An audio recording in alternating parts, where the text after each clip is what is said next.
आज सुबह की शुरुआत थोड़ा लेट उठने से हुई। जब आँख खोली तो 7:30 बज चुके थे।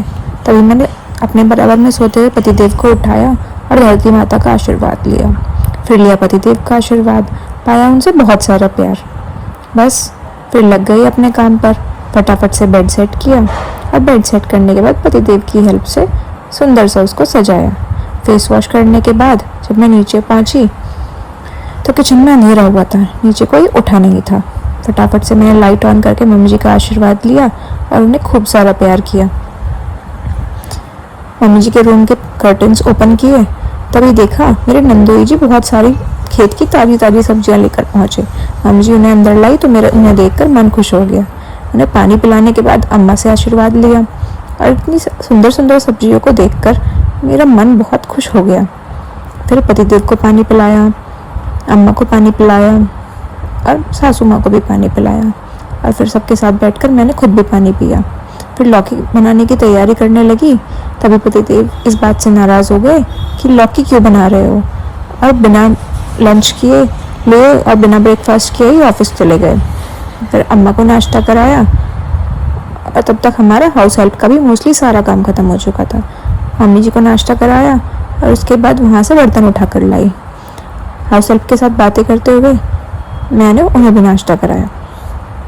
उसके बाद खुद भी नाश्ता लेकर आई और आराम से बैठकर अपना नाश्ता किया। मम्मी जी से थोड़े गप्पे लड़ाए और फिर मैक को रोटी देकर बाहर वाले कुत्तों की भी पेट पूजा कराई।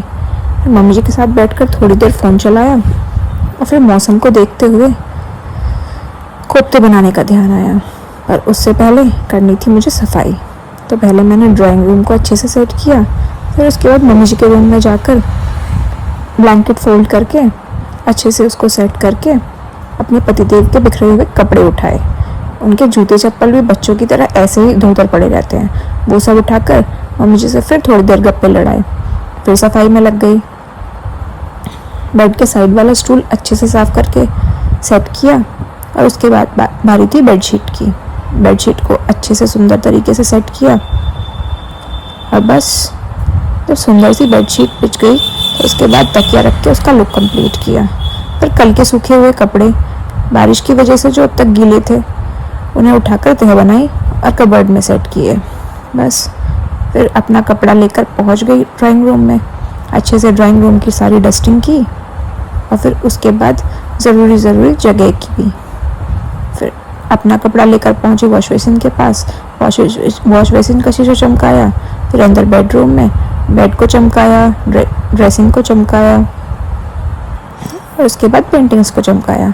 फिर लेकर बैठ गई लौकी, उसको कद्दूकस करने के लिए। कद्दूकस करके मैंने उसमें नमक डाल के उसको रेस्ट के लिए छोड़ दिया ताकि लौकी अपना सारा पानी छोड़ दे और मुझे कोफ्ते बनाने के लिए ज़्यादा बेसन ना ऐड करना पड़े और फ्लेवर ख़राब ना हो। फिर लौकी को अच्छे से निचोड़ के उसकी बॉल्स बना के साइड में रख ली। इस पानी को मैंने फेंका नहीं, अच्छे से छान के इसको सब्जी में यूज़ कर लेंगे। फिर बस मैंने इसको छान के साइड में रख लिया और जितनी लौकी छन्नी में आई उसको भी कोफ्तों के लिए यूज़ कर लिया। फिर मैंने एक बड़े से बर्तन में सारी लौकी इकट्ठा करी और उसमें सारे बेसिक मसाले ऐड कर थोड़ी अजवाइन भी क्रश करके डाल दी। फिर उस बैटर को अच्छे से मिलाकर छोटी छोटी बॉल साइज़ पकौड़ियाँ बनाई। छोटी छोटी बॉल साइज़ पकौड़ियाँ बनाकर मैंने साइड में रख ली और फिर एक एक करके उन्हें तलना शुरू किया। और याद रखना कि हमें ये बॉल्स ना लो मीडियम फ्लेम पे ही पकानी है। अगर हम बहुत तेज़ फ्लेम पे इनको पकाएंगे तो हमारे कोफ्ते बाहर से तो जल जाएंगे लेकिन अंदर से कच्चे रह जाएंगे।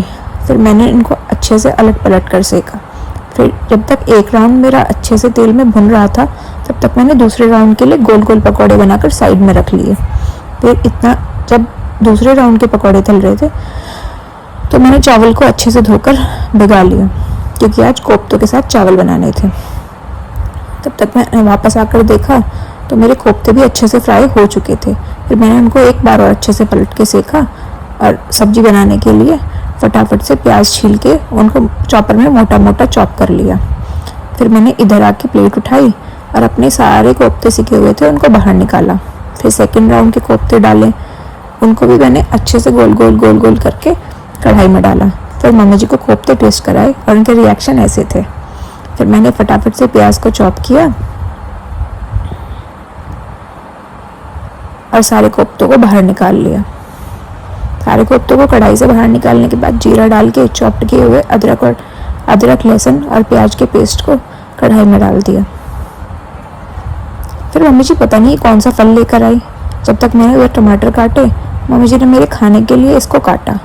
अगर आप इसको जानते हैं कि ये कौन सा फल है तो please let me know in the comments. फिर उधर टमाटर काट के जब मैंने वो फल टेस्ट किया तो उसमें ना तो मीठा टेस्ट था और ना ही खट्टा, ये थोड़ा न्यूट्रल सा था। फिर मैंने सारे मसाले कढ़ाई में ऐड किए क्योंकि मेरा जो छौंक था वो भुन चुका था। अब मैंने फिर उसके बाद सारे टमाटर उसमें ऐड किए।